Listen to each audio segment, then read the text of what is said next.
যারা বছর করেছি তাকে বিভিন্নভাবে কবিরাজ নামধারী কিছু লোক প্রতারণার ফাঁদ পেতে তার কাছ থেকে প্রায় 3.5 লক্ষ টাকার মতো টাকা বিকাশে এবং নগদে নিয়ে নেয়। একই সাথে 27.5 ভরি স্বর্ণালঙ্কার তাকে প্রলুব্ধ করে তার সমস্যা সমাধানের কথা বলে নিয়ে চলে যায়। এই তথ্য পাওয়ার সাথে সাথে আমাদের টিভির প্রধান ট্রেডিশনাল আইনজীবী যারা মোস্তফা কামাল স্যার অবগত হয়ে আমাকে সরাসরি স্যার বলে যে মামলাটা নিয়ে কাজ করার জন্য। আমরা স্যারের নির্দেশনা যদি সাথে সাথেই মামলার রহস্য উদ্ঘাটনের জন্য কাজ শুরু করি এবং দ্রুততম সময়ের মধ্যেই আমরা মামলার ক্লু পাই এবং তৎক্ষণাৎ আমরা পিবিআই হেডকোয়ার্টার্সের মাধ্যমে আমরা মামলাটা সহযোগে গ্রহণ করি। পরবর্তীতে আমরা গত 9 তারিখে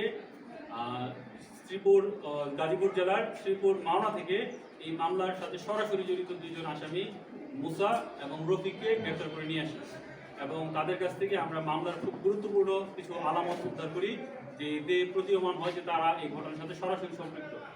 তাদের সেই আলামত জব্দের পাশাপাশি আমরা তাদের জিজ্ঞাসাবাদে আজকে আমাদের যে মূল আসামি, এই ঘটনার যে মূল পরিকল্পনাকারী এবং এই ঘটনার একদম টোটালটা সে নিজে স্বর্ণালঙ্কার নেওয়া থেকে শুরু করে আর্থিক লেনদেনের বিষয়টা সে নিজেরাই তদারকি করছে এবং নিজেই এখান থেকে স্বর্ণালঙ্কার শের পর্যায়ে নিয়ে আসছে, তাকে আমরা তার নাম ঠিকানা জানতে পারি। পরবর্তীতে আমরা তথ্য প্রযুক্তির সহায়তায় গতকাল তাকে ময়মনসিংহ জেলার মাসকান্দা নতুন বাজার এলাকা থেকে তাকে গ্রেপ্তার করি এবং তাকে নিয়ে এসে জিজ্ঞাসাবাদ করি। তার সাথে যে ব্যবহৃত ডিভাইস ছিল সেই ডিভাইসগুলো জব্দ করি এবং সে স্বীকার করে যে সে এই ঘটনাটা ঘটিয়েছে। পরবর্তীতে তার স্বীকারোক্তি মূলে তাকে নিয়ে অভিযান পরিচালনা করে তার বাড়ির পার্শ্ববর্তী বাগান থেকে মাটি করে এই যে প্রতারণায় যে হাতিয়ে নেওয়া প্রায় 27.5 ভরি স্বর্ণালঙ্কারের মধ্যে 25 ভরি 9 আনা 4 রতি স্বর্ণালঙ্কার আমরা উদ্ধার করি, বাদীকে সাথে নিই এবং বাদীর শনাক্ত মতে সেই স্বর্ণালঙ্কার আমরা জব্দ তালিকার মধ্যে জব্দ করি। এই ঘটনায় আমরা 3 জন আসামি গ্রেপ্তার করেছি।